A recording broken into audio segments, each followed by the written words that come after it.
Well, this show's been such an institution for years, and I think we all grew up watching it. And this is the first time playing this theater, but the couple times we've been over to the other one, um, you walk into the room and you see the backdrop, and it immediately brings you back to being a kid and watching your favorite musicians and wanting to be there.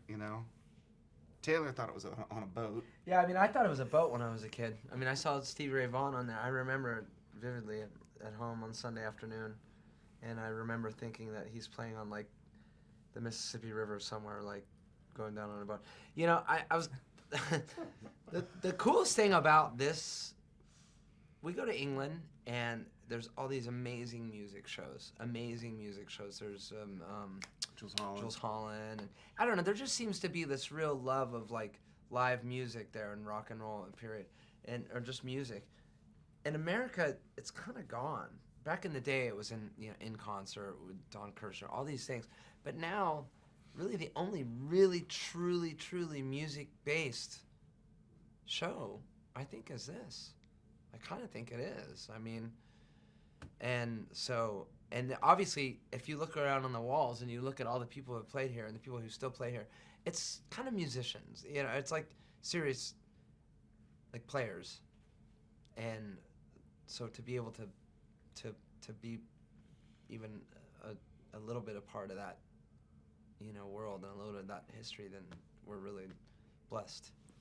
It's funny, since we've gone around doing press and interviews for this album, we talk about the cities that we've been to and where we recorded. And so we talked to European journalists and South American journalists and Asian journalists, and we talk about Austin, and we tell them the story of Austin City Limits, and a lot of them don't know about Austin City Limits. And I'm just like, you don't know what you're fucking missing, man. Like, could you imagine what would happen now if the last 40 years of Austin City Limits was seen for the first time anywhere? Like, what would happen? How amazing would that be, We came up with this idea a couple years ago that we would take the band out of our own studio and record in 8 different studios all over the country. And rather than make a documentary about that, we thought we would make a series, 8 different episodes. Each episode, one city, and in each episode, we wanted to tell the history, the music history of the city. We wanted to talk to musicians from each city about how the environment influenced the music from that city. So at first the focus was the regional relevance of each city, because before the internet and before everything was so interconnected, these places were isolated, and I think that isolation helped these communities of musicians to grow and do something that was specifically regional. Seattle, Chicago, Nashville, Washington, D.C., Austin, New Orleans, like, they all had a sound. And so what I wanted to do was get into those cities and sort of try to figure out where that sound came from through the people that made it happen. Because a lot of the reasons, what I learned, weren't necessarily musical. They could be cultural or historical, or could be geography, it could be the weather. All these different things factor into the music that comes from that place. And so to have the band go to each place for about a week and write a song and somehow get it under our skin without the Foo Fighters playing jazz in New Orleans or blues in Chicago or country in Nashville, just to kind of see what happens to the Foo Fighters when we go to a city for 1 week and talk to all these people. And then I would write the lyrics from the transcripts of the interviews, So it was basically, after 20 years of being a band, it was like, how do you change up the process and challenge us so that it keeps things interesting and fresh, Because I still love doing this. Like, that was really fun. And it's really fun because I'm still into it. And the reason why I'm still into it is because we don't just stroll into a studio and bang out 8 songs and spit it out to the public. It's like, let's do something that we haven't done before, or let's do something nobody else has done before. You know, that was really the intention. Was like, let's keep the band alive and do something that will inform the next generation of musicians about the history of music from all of these cities, because maybe it'll inspire them to start playing music too. It's funny. I think a lot of people think, like, you go to Chicago. Like, the main thing that I feel like was different about this record. I mean, we did go to these cities, and we did live in these cities for a week and record. And like Dave said, we're not gonna pretend to play jazz music. We know we're not jazz musicians. We're not gonna pretend to play blues, because we know that we have our own version of all of those amalgamations of music. That is our music. I mean, but the thing that made it, I think the lyrics are the big differential in this record for us. I mean, Dave, nobody's ever fucking done that. I mean, I guess people have done it because I guess, like you've always said, like, who was it, Woody Guthrie or somebody, that you said it was like reporting or whatever. But Dave really did that, and I didn't think he could do it. I didn't think he could pull it off. I was like, I'm gonna take these interviews. Well, I knew he could do it, but I didn't think that he could do it and make it. Well, the truth comes out. Well, I don't know. It's a tall order. I mean, I couldn't fucking do it. I'll tell you that much. I mean, honestly, it was easier than staring at a blank page and digging into your inner child to emote some bullshit no one cares about, Like, how do I feel? Where is my pain? No, I mean, to me, it was kind of like reporting the information that I just received from talking to 6 or 10 people from that city in the last 4 or 5 days.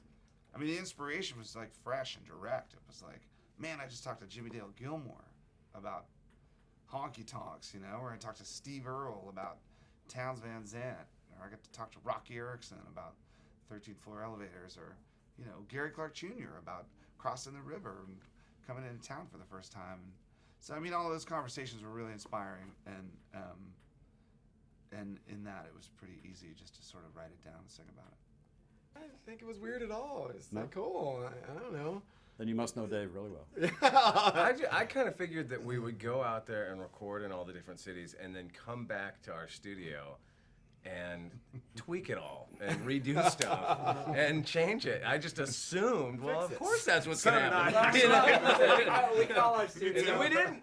The name of our studio is called 606, but we call it Fix O Fix. So we thought maybe you could shift on that, Yeah.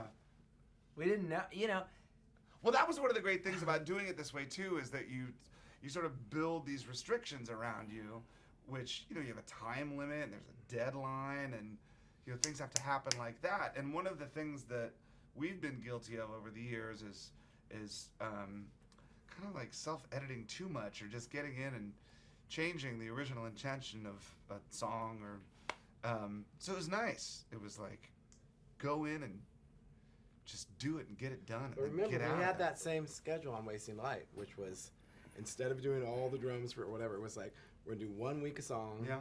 Everybody, in a row on that same song in a week, and so we already did it. It Yeah. just didn't seem. I mean, at the end of the day, too, it's only Any rock and different. roll.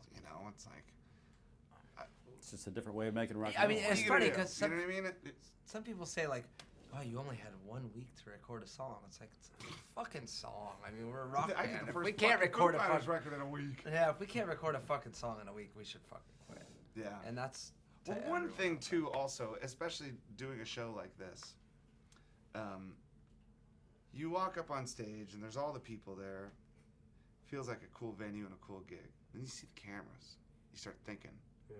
shit, man, it's gonna be on TV. We're gonna do a show. We gotta do a show, and it's gotta sound good, and you gotta play good, but you also have to entertain the room. So you sort of trip out on it a little bit. At least I do, where I start thinking, okay, I really want this to sound great. But in thinking about that, I lose the feel of the room, the people in the room. And then I start thinking, they're the most important thing tonight. Not the cameras, it's the people in the room. So then you just stop thinking about that other part and get into the room, You sort of you stop worrying about that other thing, and the feel takes over. And that's what happened to me tonight. I was like, fuck it. I am grabbing some champagne and dancing in the fucking crowd. And you know what? That's what happens almost every time we do a show like that. That's the magic of the room and the audiences that we get here, and our whole approach. Yeah, we got up there a little stiff, and then after a couple songs, and then maybe one scary, and once It was the champagne. Really? or just Dave got drunk. What about the future? Where do you think we're going from here with these traditions that have taken generations to build, not just in those cities, but all over America? Well, New Orleans is one of the greatest examples. When we went there, we recorded at the Preservation Hall in the French Quarter. And, that room and that band, the Preservation Hall Jazz Band, represents something pretty beautiful. That they're there to keep that tradition alive, the New Orleans jazz, traditional New Orleans jazz, to keep that going. Well, when the hurricane hit, that city suffered such a huge blow that it could have washed a lot of that away. But instead, now there are more young musicians learning to play that music than before, because I think they realized what they had to lose, and the importance of music in that city specifically is so great that they want to keep that tradition alive. They want to keep the music alive. So there's this whole next generation of kids that will probably be in the Preservation Hall Jazz Band in 60 fucking years. Look at Charlie, the clarinet player. That guy's like 82 years old. And he's like 4th generation New Orleans, And so, I hope that every city has that.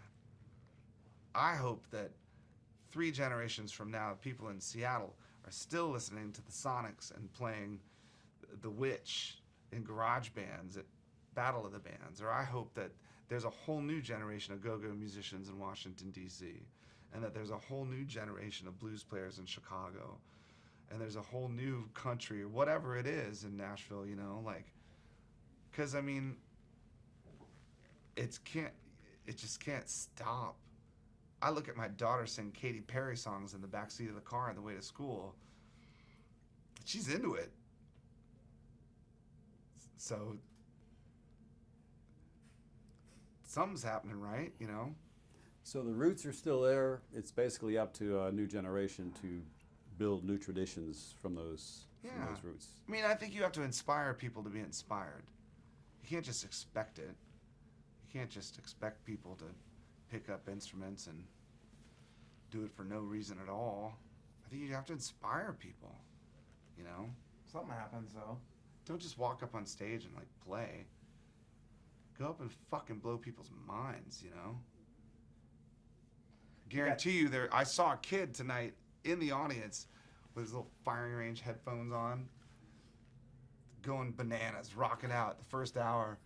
By the time we got to Under Pressure, he was asleep.